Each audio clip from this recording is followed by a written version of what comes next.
Assalamualaikum warahmatullahi wabarakatuh. Rekan-rekan sekalian, kembali kita berjumpa di Jejak Semesta 65 Channel. Semoga Allah Subhanahu wa Ta'ala, Tuhan yang Maha Kuasa, senantiasa memberikan bimbingannya dan pertolongannya kepada kita semua, sehingga kita dapat melaksanakan tugas kita sehari-hari dengan sebaik-baiknya. Tentunya untuk itu kita senantiasa sehat walafiat. Kawan-kawan sekalian, kali ini kita akan mengetengahkan sebuah tulisan, sebuah uraian yang dimuat di hari ini 9 November 2022, dimuat di Ermol. Ya, Ermol, berita Ermol ya, yang ditulis oleh Antoni Budiawan, Dr. Antoni Budiawan, Managing Director PEPS atau Political Economy and Policy Study. Kita akan bacakan dan nanti kita mungkin dikit-dikit kita akan komentari soal ini. Judul tulisan dari Pak Antoni Budiawan ini adalah "Rakyat Wajib Bangkit Melawan tanda petik demokrasi kriminal tanda petik". Itu judul tulisan dari Pak Antoni Budiawan yang dimuat hari ini di Ermol. Pemilihan presiden atau pilpres masih cukup lama, tapi copras-capres sudah mulai ramai. Partai politik menaksir-naksir siapa yang akan dijadikan jagonya untuk diadu di arena pilpres. Sang jago berebut menunjukkan taji dengan survei-survei buatan siap untuk diadu. Negara ini seolah-olah milik mereka, milik para pemimpin 9 partai. Saya ulangi, negara ini seolah-olah milik mereka, milik para pemimpin 9 partai politik. Mereka dengan seenaknya menentukan siapa yang boleh menjadi presiden dan wakil presiden. Memang itulah yang terjadi hari-hari ini. Memang mereka itu siapa di bumi Indonesia ini? Apa hak mereka bisa menentukan seenaknya siapa bakal calon presiden dan wakil presiden? Memang mereka itu siapa? Kata Antoni Budiawan. Apa hak 9 partai politik tersebut sehingga bisa menentukan seenaknya, mendikte dan mempermainkan nasib bangsa besar ini yang berjumlah 270-an juta warga lebih atau orang lebih. Mereka kasak-kusuk menentukan calon presiden. Nasib Anies masih digantung. Partai Demokrat dan PKS belum menentukan sikap. Nasib Ganjar terkatung-katung. Koalisi Indonesia Bersatu masih enggan mencapreskan Ganjar. PDIP malah memberi sanksi kepada Ganjar. Nasib bangsa besar ini hanya ditentukan oleh 9 partai politik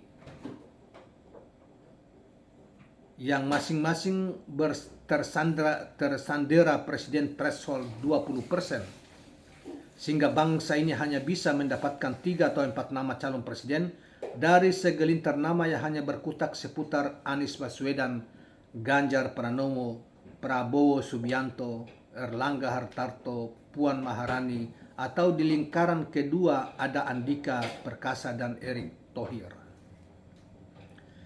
Padahal banyak tokoh nasional yang hebat, yang mencintai negeri ini setulus hati, yang mampu memimpin bangsa ini menjadi lebih baik, membuat rakyat lebih sejahtera dan senantiasa membela kepentingan rakyat banyak. Tapi mereka tidak bisa tampil di pentas nasional pilpres.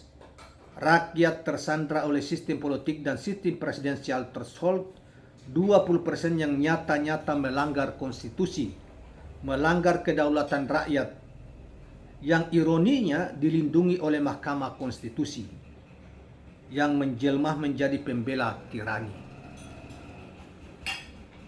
Haruskah rakyat diam saja melihat nasib negara dan bangsa ini dipermainkan oleh segelintir orang tersebut? Haruskah rakyat diam saja melihat nasib rakyat dirusak oleh persekongkolan eksekutif, legislatif, dan yudikatif dengan membuat undang-undang yang merugikan negara dan bangsa, dengan membiarkan pelaksanaan pemerintahan tanpa pengawasan memadai untuk kepentingan pribadi penguasa politik dan kroni-kroni? Rakyat tidak boleh diam saja. Sudah waktunya rakyat bangkit. Sudah waktunya rakyat memperjuangkan dan merebut hak rakyat, hak kedaulatan rakyat yang dijamin di dalam pembukaan Undang-Undang Dasar 1945. Demikian selanjutnya Pak Antoni Budiawan. Rakyat wajib menuntut presiden threshold 20% dihapus menjadi 0%. Karena presidensial threshold 20% merupakan kejahatan demokrasi dan kejahatan konstitusi. Maka itu rakyat wajib menuntut satu partai politik membuat perubahan undang-undang pemilu untuk menghapus presiden threshold menjadi 0%, dan atau dua Presiden Jokowi mengeluarkan perpu yang isinya menghapus presiden threshold menjadi 0%. Semoga seluruh elemen rakyat kompak berjuang bersama-sama untuk merebut kedaulatan rakyat.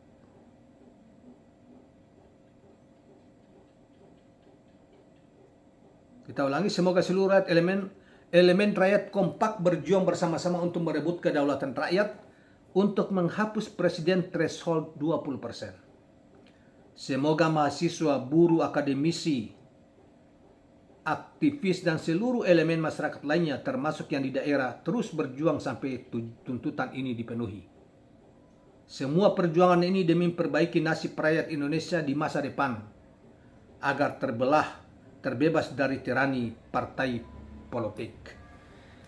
Demikianlah tulisan Pak Profesor Budiawan.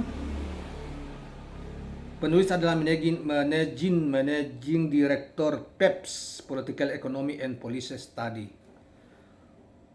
Saudara-saudara sekalian, demikianlah tulisan yang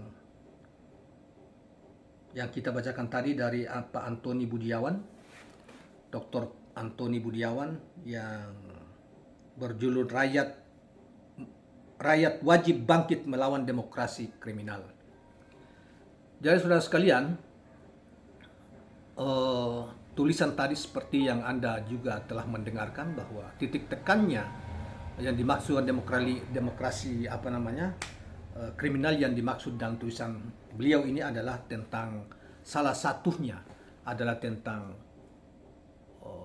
presiden 20% presiden threshold itu yang membuat begitu banyak kader-kader bangsa, calon-calon pemimpin bangsa yang sangat potensial, bahkan sangat pintar, mengunci mereka untuk tidak tampil sebagai calon-calon pemimpin yang akan datang melalui kanal-kanal partai politik. Oleh karena itu hanya beberapa partai politik yang bisa lolos dalam presiden threshold dan parlemen threshold yang lalu, yang kemudian punya hak untuk mengusung.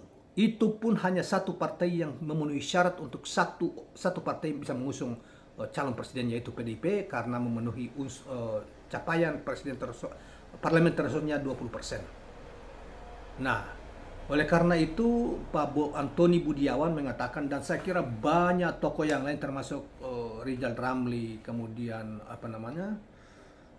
Yusril Ija Mahendra, termasuk juga Reku Gerung, yang paling getol Profesor Refli Harun, yang paling getol untuk memperjuangkan dihapusnya presiden threshold ini, supaya semua banyak potensi bangsa, calon pemimpin bangsa yang pintar-pintar, baik itu mereka dari kalangan gubernur, dari wali kota, ataupun dari kalangan kampus, bisa tampil, punya ruang untuk bisa mencalonkan diri sebagai calon presiden dan adu gagasan mereka di arena pencapresan, minimal di dalam kampanye-kampanye atau sosialisasi ketika mereka bisa lolos sebagai capres yang diajukan oleh partai-partai politik. Dan inilah yang dimaksud, berulang-ulang ke Mahkamah Agung mereka melakukan review atau melakukan peninjauan terhadap undang-undang tentang yang mematok presiden threshold 20% itu, tetapi selalu ditolak oleh hakim-hakim MK saat ini. Kita melihat kemarin ada yang diajukan oleh PKS, ada yang diajukan oleh Yusril dari PBB, ada yang diajukan oleh orang per orang, tetap ditolak juga. Ini adalah persekongkolan yang sempurna antara eksekutif dan yudikatif, terutama khususnya MK. Eksekutif yang mereka yang memegang kendali partai-partai politik yang berkuasa, yang kebetulan juga di antara 3 hakim dari 9 hakim MK itu dipilih melalui partai politik di DPR. Sulit memang. Tapi sebetulnya kejahatan itu bukan cuma di situ. Kejahatan demokrasi yang sebetulnya yang dikemukakan oleh Pak Antoni Budiawan ini dan oleh para berbagai tokoh pihak, para ahli politik, pengamat politik, intelektual politik, saintifik politik dan sebagainya, dan lain-lain sebagainya yang telah diulas berulang-ulang. Dan model seperti ini hanya terjadi di Indonesia. Kunci demokrasi dengan model seperti ini ya. Di Amerika tidak seperti sebagai nenek moyangnya demokrasi modern, Amerika Serikat tidak seperti itu.